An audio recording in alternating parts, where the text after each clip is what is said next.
കൂട്ടുകാരെ, chemical examination of യൂറിനിലെ 3 ടെസ്റ്റുകൾ കഴിഞ്ഞ ക്ലാസ്സിൽ നാം വിശദമായി പഠിക്കുകയുണ്ടായി. ഇന്ന് ബാക്കിയുള്ള 4 പരിശോധനകളെക്കുറിച്ചും മൈക്രോസ്കോപ്പിക് എക്സാമിനേഷൻ ഓഫ് യൂറിനെ കുറിച്ചുമാണ് പറയുന്നത്. കഴിഞ്ഞ ക്ലാസ്സിൽ യൂറിനിലെ test for protein, test for sugar, test for ketone bodies എന്നിവയാണ് നാം പഠിച്ചത്. ഇന്ന് test for blood, test for bile pigment, test for bile salt, test for urobilinogen എന്നീ പരിശോധനകൾ കൂടി വിശദമായി പഠിക്കാം. ആരോഗ്യമുള്ള വ്യക്തികളിൽ യൂറിനിൽ ബ്ലഡിന്റെ സാന്നിധ്യം കാണാറില്ല. എന്നാൽ ചില രോഗാവസ്ഥകളിൽ മൂത്രത്തിൽ രക്തം കാണപ്പെടുന്നു. ഹെമച്യൂറിയ എന്നാണ് ഈ അവസ്ഥയെ വിളിക്കുന്നത്. Haematuria is the presence of blood in urine. ഹെമച്യൂറിയയിൽ മൈക്രോസ്കോപ്പിലൂടെ നിരീക്ഷിച്ചാൽ മൂത്രത്തിൽ അരുണരക്താണുക്കളെ അഥവാ RBCകളുടെ സാന്നിധ്യം കാണാനാകും. ചിലപ്പോൾ RBC ലൈസായി ഹീമോഗ്ലോബിന്റെ രൂപത്തിലും കാണപ്പെടാറുണ്ട്. മൂത്രത്തിൽ ഹീമോഗ്ലോബിൻ കാണപ്പെടുന്ന അവസ്ഥയാണ് haemoglobinuria. Haemoglobinuria is the presence of haemoglobin in urine. Urinary calculi, മൂത്രക്കല്ല്, അക്യൂട്ട് ഗ്ലോമറുലോനെഫ്രൈറ്റിസ്, മാലിഗ്നൻസി തുടങ്ങിയ രോഗാവസ്ഥകളിൽ യൂറിനിൽ ബ്ലഡ് കാണപ്പെടാറുണ്ട്. Test for blood in urine ഏതെല്ലാം മെത്തേഡുകളാണ് ഉപയോഗിക്കുന്നത് എന്ന് നോക്കാം. Benzidine test, reagent test strips, microscopic examination of urine അഥവാ വെറ്റ് സ്മിയർ എക്സാമിനേഷൻ. ഇതിൽ ബെൻസിലിൻ ടെസ്റ്റ് ഇപ്പോൾ ഉപയോഗിക്കാറില്ല. ബെൻസിലിൻ എന്ന രാസവസ്തു ഒരു കാർസിനോജൻ ആയതാണ് കാരണം. റിയാജൻ ടെസ്റ്റ് സ്ട്രിപ്പുകളെ കുറിച്ച് കഴിഞ്ഞ ക്ലാസ്സിൽ വിശദമായി പ്രതിപാദിച്ചതാണ്. ഒരു വെറ്റ് സ്മിയർ തയ്യാറാക്കി മൈക്രോസ്കോപ്പിലൂടെ പരിശോധിക്കുന്നത് RBCകളുടെ തനത് രൂപത്തിലുള്ള സാന്നിധ്യം കണ്ടെത്താൻ സഹായിക്കുന്നു. ഇനിയുള്ള 2 പരിശോധനകൾ test for bile pigments, test for bile salts കരളിന്റെ രോഗാവസ്ഥ അറിയാൻ ഏറെ സഹായിക്കുന്ന 2 ടെസ്റ്റുകളാണ്. ആദ്യം ടെസ്റ്റ് ഫോർ ബൈൽ പിഗ്മെന്റ്സ്. RBCയുടെ ആയുസ് 120 ദിവസമാണെന്ന് എല്ലാവർക്കും അറിയാമല്ലോ. അതിനുശേഷം RBCകൾ ബ്രേക്ക് ഡൗൺ ചെയ്യപ്പെടുമ്പോൾ ഉണ്ടാകുന്ന വേസ്റ്റ് പ്രൊഡക്ട്സ് ആണ് ബൈൽ പിഗ്മെന്റ്സ്. പ്രധാനപ്പെട്ട ബൈൽ പിഗ്മെന്റുകൾ ബിലിറൂബിൻ, ബിലിവേർഡിൻ എന്നിവയാണ്. ഇവ കരൾ ഉൽപ്പാദിപ്പിക്കുന്ന ബൈൽ അഥവാ പിത്തരസത്തിലൂടെയാണ് പുറന്തള്ളപ്പെടുന്നത്. രക്തത്തിൽ നിന്ന് കരളിലെത്തുന്ന ബിലിറൂബിൻ ഗ്ലൂക്രോണിഡേഷൻ എന്ന പ്രക്രിയയ്ക്ക് ശേഷമാണ് ബൈലിലൂടെ ചെറുകുടലിലേക്ക് പുറന്തള്ളപ്പെടുന്നത്. ബിലിറൂബിന് മഞ്ഞ കളറും ബിലിവേർഡിന് പച്ച കളറുമാണുള്ളത്. RBCകളുടെ അമിതമായ ബ്രേക്ക് ഡൗൺ കാരണമോ ലിവറിന്റെ രോഗാവസ്ഥ കാരണമോ ബൈൽ ഡക്റ്റിലെ തടസ്സങ്ങൾ കാരണമോ രക്തത്തിലെ ബിലിറൂബിന്റെ അളവ് വർദ്ധിക്കുകയും ശരീരത്തിലെ സ്കിൻ, കൺജങ്ക്ടൈവ, മ്യൂക്കസ് മെംബ്രെയിൻസ് എന്നിവിടങ്ങളിൽ യെല്ലോ പിഗ്മെന്റേഷൻ അഥവാ മഞ്ഞ കളർ ഉണ്ടാകുന്ന അവസ്ഥയെയാണ് ജോണ്ടിസ്, മഞ്ഞപ്പിത്തം എന്ന് അറിയപ്പെടുന്നത്. സാധാരണ അവസ്ഥയിൽ മൂത്രത്തിൽ ബൈൽ പിഗ്മെന്റ് കാണപ്പെടുന്നില്ല. ജോണ്ടിസുമായി ബന്ധപ്പെട്ട രോഗനിർണയത്തിന് ഏറെ സഹായകമാണ് urine bile pigment, bile salt പരിശോധനകൾ. ഇനി യൂറിനിലെ ബൈൽ പിഗ്മെന്റ് എങ്ങനെ കണ്ടെത്താമെന്ന് നോക്കാം. ഫ്രഷ് യൂറിൻ സാമ്പിളാണ് പരിശോധനയ്ക്കായി ഉപയോഗിക്കേണ്ടത്. ബിലിറൂബിൻ ലൈറ്റ് സെൻസിറ്റീവ് ആയതിനാൽ കൂടുതൽ സമയം കഴിഞ്ഞാൽ നെഗറ്റീവ് റിസൾട്ട് കാണിച്ചേക്കാൻ ഇടയുണ്ട്. പൗച്ചസ് ടെസ്റ്റ് ആണ് പരിശോധനയ്ക്ക് ഉപയോഗിക്കുന്നത്. റിയാജൻ ടെസ്റ്റ് സ്ട്രിപ്സും ലഭ്യമാണ്. പൗച്ചസ് ടെസ്റ്റ് പൗച്ചസ് റിയാജന്റ് ഉപയോഗിച്ചാണ് ചെയ്യുന്നത്. ഫെറിക് ക്ലോറൈഡും ട്രൈക്ലോറോ അസറ്റിക് ആസിഡുമാണ് പൗച്ചസ് റിയാജന്റിലുള്ളത്. യൂറിൻ 10% ബേരിയം ക്ലോറൈഡ് സൊല്യൂഷനുമായി ചേർക്കുമ്പോൾ ബേരിയം സൾഫേറ്റ് പ്രസിപ്പിറ്റേറ്റ് ഉണ്ടാവുകയും യൂറിനിലെ ബൈൽ പിഗ്മെന്റ് അതിൽ ആഗിരണം ചെയ്യപ്പെടുകയും ചെയ്യും. ഇങ്ങനെ കിട്ടുന്ന പ്രസിപ്പിറ്റേറ്റ് ഒരു ഫിൽട്ടർ പേപ്പറിൽ അരിച്ചെടുത്ത് മറ്റൊരു ഡ്രൈ ഫിൽട്ടർ പേപ്പറിൽ വെച്ച് 1-2 തുള്ളി പൗച്ചസ് റിയാജന്റ് ഒഴിച്ചാൽ പ്രസിപ്പിറ്റേറ്റിന് ഒരു ബ്ലൂ ഗ്രീൻ കളർ ലഭിക്കുന്നുവെങ്കിൽ ബൈൽ പിഗ്മെന്റിന്റെ സാന്നിധ്യം ഉറപ്പിക്കാം. യൂറിനിലെ ബിലിറൂബിൻ ഓക്സിഡേഷന് വിധേയമായി ബിലിവേർഡിനായി മാറുന്നതാണ് ബ്ലൂ ഗ്രീൻ കളറിന് കാരണം. പ്രൊസീജിയർ ഒന്നുകൂടി ശ്രദ്ധിക്കുക. Take 5 ml of urine in a test tube. Add 2 ml of barium chloride and mix well. Filter through a filter paper. Unfold the filter paper and spread it on the dry filter paper. Add 1 to 2 drops of Fauch's reagent on the precipitate. A green or blue color indicates presence of bilirubin. ഇനി test for bile salts. Bile salt കരളിൽ കൊളസ്ട്രോളിൽ നിന്നാണ് ഉൽപ്പാദിപ്പിക്കപ്പെടുന്നത്. ഭക്ഷണത്തിലെ കൊഴുപ്പിൻ്റെ ആഗിരണത്തിന് bile salt അത്യാവശ്യമാണ്. പ്രധാനപ്പെട്ട bile സോൾട്ടുകൾ ഇവയാണ്: sodium ടോറോകോളൈറ്റ്, sodium ഗ്ലൈക്കോകോളൈറ്റ്. Normal അവസ്ഥയിൽ മൂത്രത്തിൽ bile salts കാണപ്പെടുന്നില്ല. Obstructive jaundice പോലുള്ള രോഗാവസ്ഥയിലാണ് ഇത് കൂടുതലായി കാണപ്പെടുന്നത്.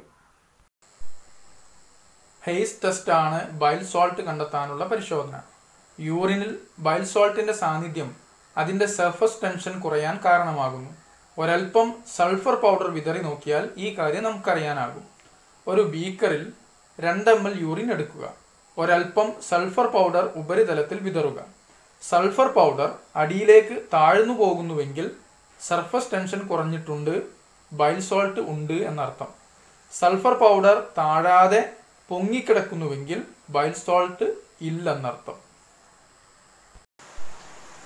ടെസ്റ്റ് പ്രൊസീജിയർ ഒന്നുകൂടി ശ്രദ്ധിക്കുക. Take 2 ml of urine in a test tube or small beaker. Sprinkle little amount of fine sulfur powder. Observe the movement of sulfur powder without shaking the beaker.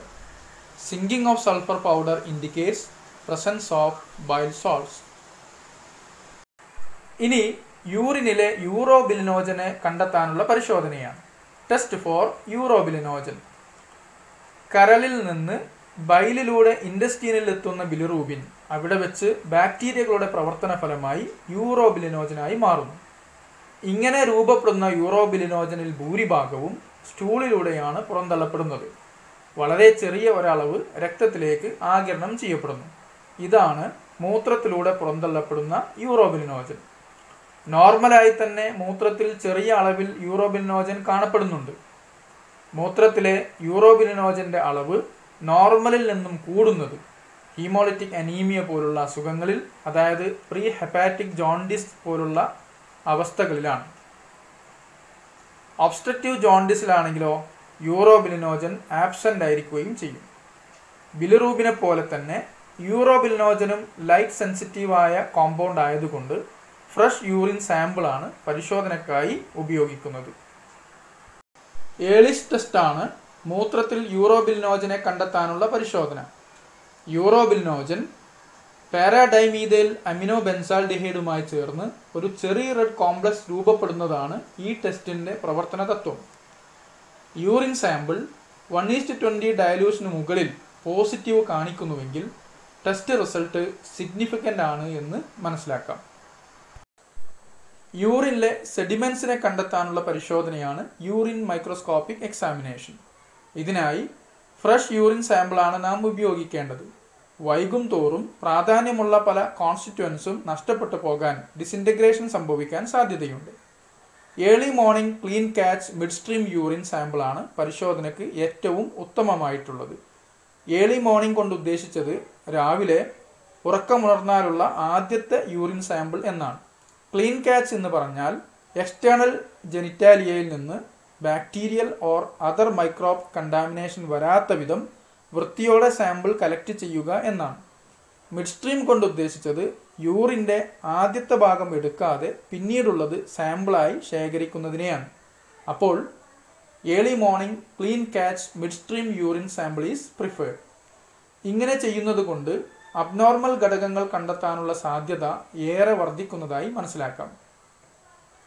Urine microscopic പരിശോധന കൊണ്ട് urinary tract infections, renal diseases, renal calculi തുടങ്ങിയ രോഗാവസ്ഥകളെക്കുറിച്ച് മനസ്സിലാക്കുവാനും ചികിത്സക്ക് സഹായകമാകാനും കഴിയുന്നു.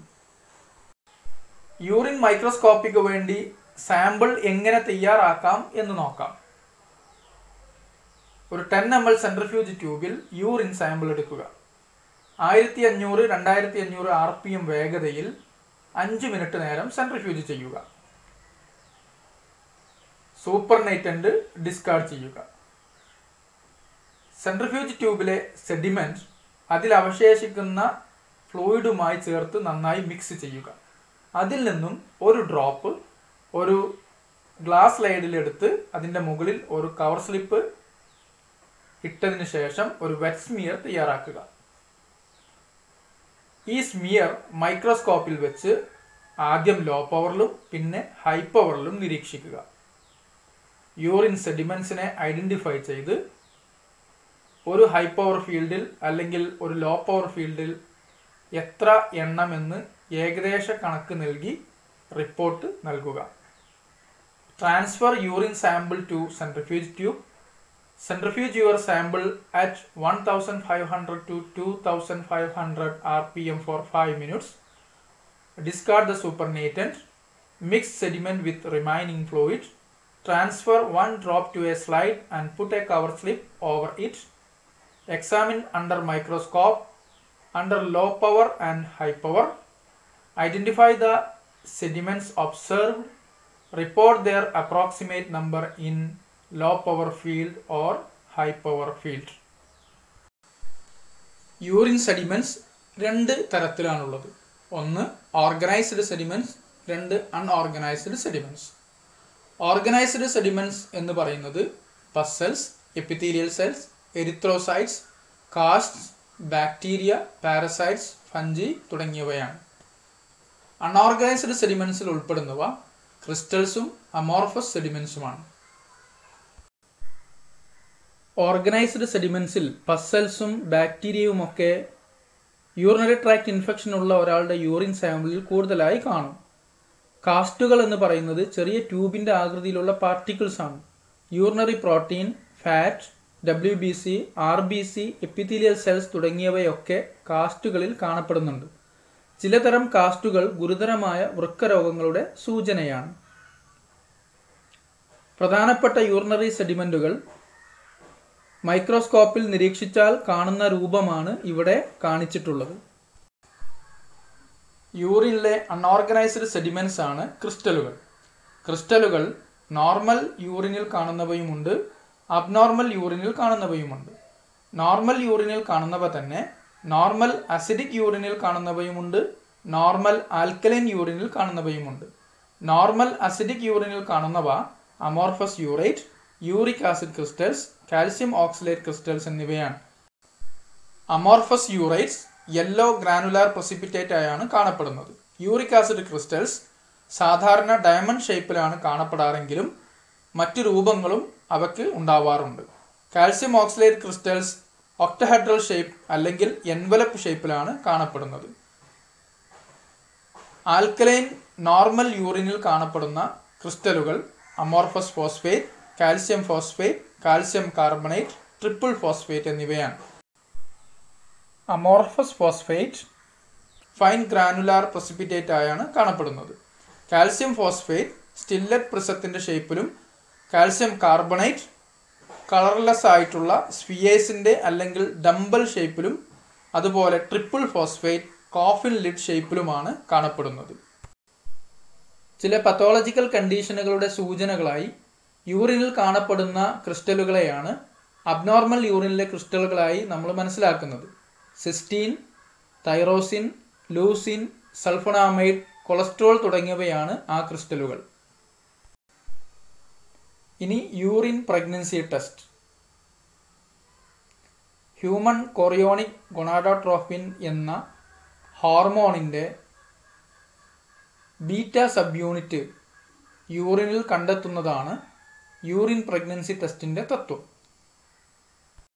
ബീജസങ്കലനം നടന്നു കഴിഞ്ഞ് implantation നടന്നാലുടനെ beta HCGയുടെ സാന്നിധ്യം യൂറിനിൽ കണ്ടെത്താനാകും. യൂറിൻ പ്രഗ്നൻസി ടെസ്റ്റ് കിറ്റ് മാർക്കറ്റിൽ ലഭ്യമാണ്. ഒരു സീൽഡ് പൗച്ചിലാണ് ടെസ്റ്റ് കാർഡ് ഉണ്ടാവുക. ടെസ്റ്റ് ചെയ്യാനായി ടെസ്റ്റ് കാർഡ് ആദ്യം റൂം ടെമ്പറേച്ചറിലേക്ക് കൊണ്ടുവരിക. ശേഷം ടെസ്റ്റ് കാർഡിലെ സാമ്പിൾ വിൻഡോയിൽ 3 തുള്ളി യൂറിൻ ഡ്രോപ്പർ ഉപയോഗിച്ച് ഒഴിക്കുക. പിന്നീട് കളേർഡ് ബാൻഡ് പ്രത്യക്ഷപ്പെടുന്നുണ്ടോ എന്ന് നിരീക്ഷിക്കുക. കൺട്രോൾ ഏരിയയിലും ടെസ്റ്റ് ഏരിയയിലും കളേർഡ് ബാൻഡ് ഉണ്ടായാൽ ടെസ്റ്റ് പോസിറ്റീവാണ്. കൺട്രോൾ ഏരിയയിൽ മാത്രം ബാൻഡ് വന്നാൽ ടെസ്റ്റ് നെഗറ്റീവാണ്. കൺട്രോൾ ഏരിയയിൽ വരാതെ ടെസ്റ്റ് ഏരിയയിൽ മാത്രം ബാൻഡ് വന്നാൽ ടെസ്റ്റ് ഇൻവാലിഡ് ആണ്. യൂറിൻ അനാലിസിസ് എന്ന അധ്യായം ഇവിടെ അവസാനിക്കുകയാണ്. ഈ പ്രസൻറ്റേഷൻ ആവർത്തിച്ച് കാണുക. നിങ്ങളുടെ സംശയങ്ങൾ സ്വന്തം അധ്യാപകരോട് ചോദിച്ച് മനസ്സിലാക്കുക. അതുപോലെ ഈ അധ്യായം നിങ്ങളുടെ ടെക്സ്റ്റ് ബുക്കിൽ നന്നായി വായിക്കുക. ശേഷം അവസാന ഭാഗത്ത് കൊടുത്തിട്ടുള്ള സാമ്പിൾ ചോദ്യങ്ങൾക്ക് ഉത്തരമെഴുതി പരിശീലിക്കുക. ഇനിയും കാണാം. Thank you very much.